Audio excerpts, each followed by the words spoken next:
What's up, guys? This is Peter D. Nguyen back again with another video for you today. Um, I got this little thing for you.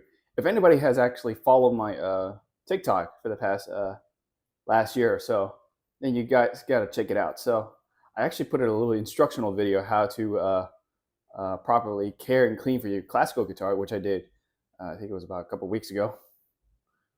Um, Hopefully that video was helpful for you.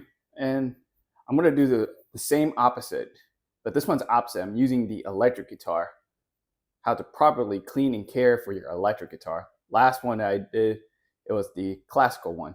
So I did reuse this clip from my TikTok. So I'm hoping this instructional video is very helpful for you. Please give it a like, thumbs up to let me know what do you think about this instructional video. All right, guys, until then, we meet again soon. Take care.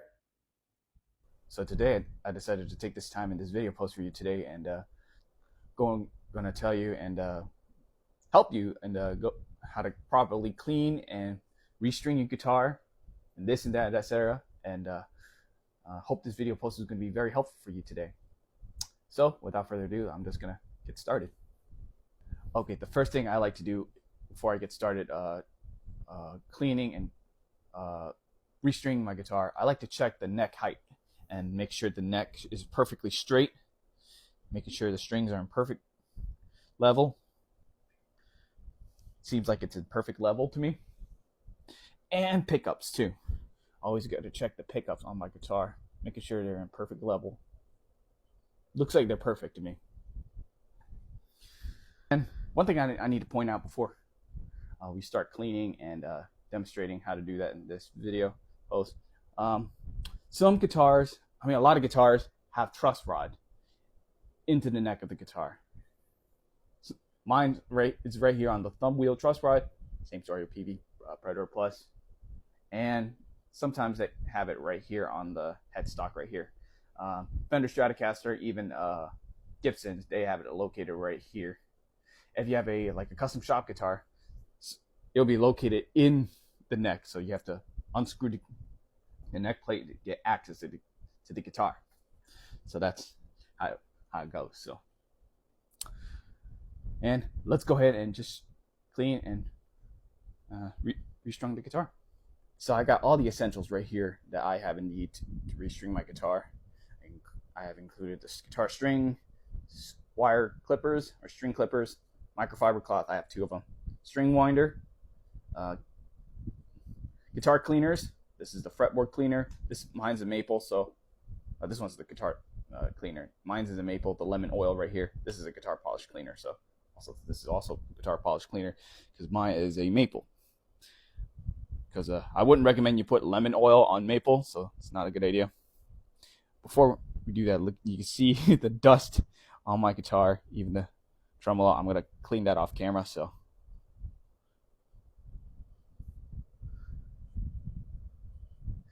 And in case you have a need to adjust the truss rod or whatever, you can always feel free to use a screwdriver. If you don't want to remove the neck, keep the strings in place, feel free to use a capo.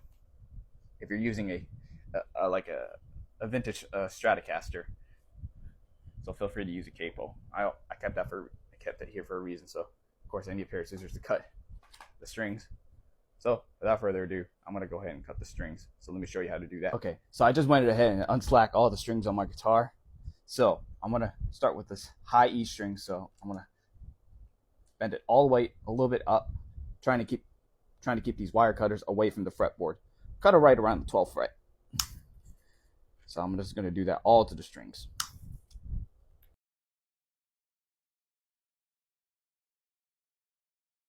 So I did this off camera. I cleaned out the tremolo, the saddles, even the neck. I didn't use a polish cleaner or anything. So I just used an ordinary dry cloth and just wipe it down with the cloth of the maple neck. So here's the next part. This is really good for you. So I recommend using a dry cloth first to remove any oils and dirt from the body of your guitar. So just clean that. So just get that off.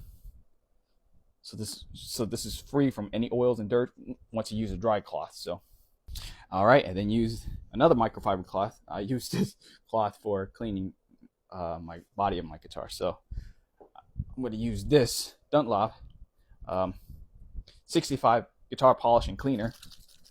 Give it a little shake, put it onto a cloth. I like to put it onto the cloth. Just spray a couple. So that was about 5 sprays, and then just wipe it clean. And then use a dry part of the cloth and wipe off any polish cleaner onto your guitar. Make sure that it looks clean. One thing I forgot to mention, I did do this earlier. I removed the knobs and the 5-way switch cap. So here's the best way how to line up your guitar volume knobs and that. First, I'm going to start off with a 5-way switch. So just put it on, the switch cap. You can see the inside, making sure that's the right one. Put it in. There you go. Snaps in snugly. So I just turn the pots all the way up. And here's a trick to do that. So use the number 10 part. Line it with the screw part, imagine with the pickup, and then turn.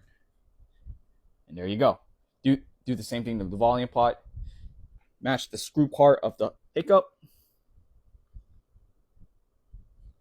and turn, and you're good to go.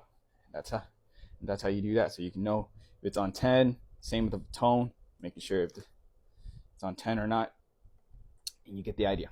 Before I put on the strings, so I forgot to mention, don't forget a tuner. So you're gonna need that. So the strings I'll be using today is regular Ernie Ball Slinky. Yes, it's by Ernie Ball, 10 to 46 sets. This is one of my favorite guitar strings of all time. So let's go ahead and open it up.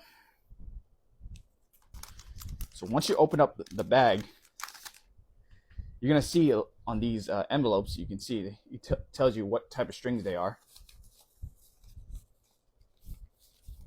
From 10, which is the low E, which is the first string. So I like these envelopes right here. Or if you prefer not to have that, you can use D'Addario's guitar strings, the color coordinated. It can help as well. So the 46 is the high E string. So let's start with that.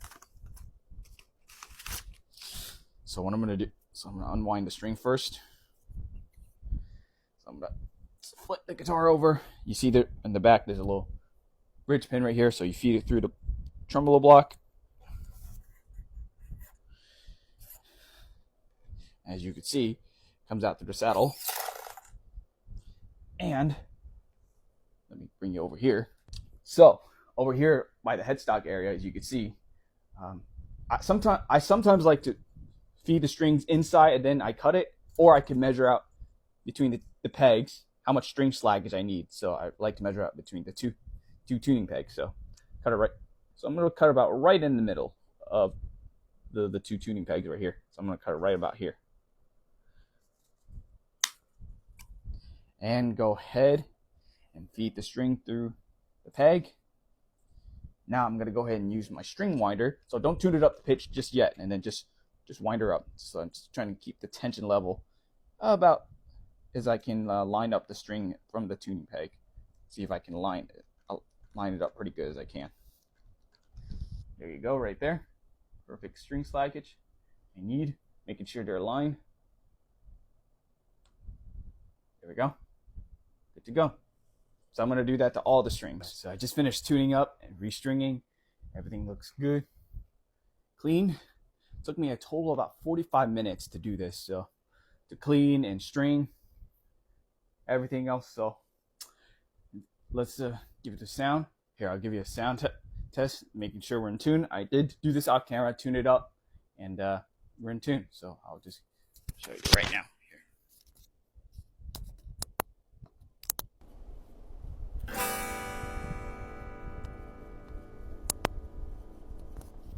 You enjoyed this video post.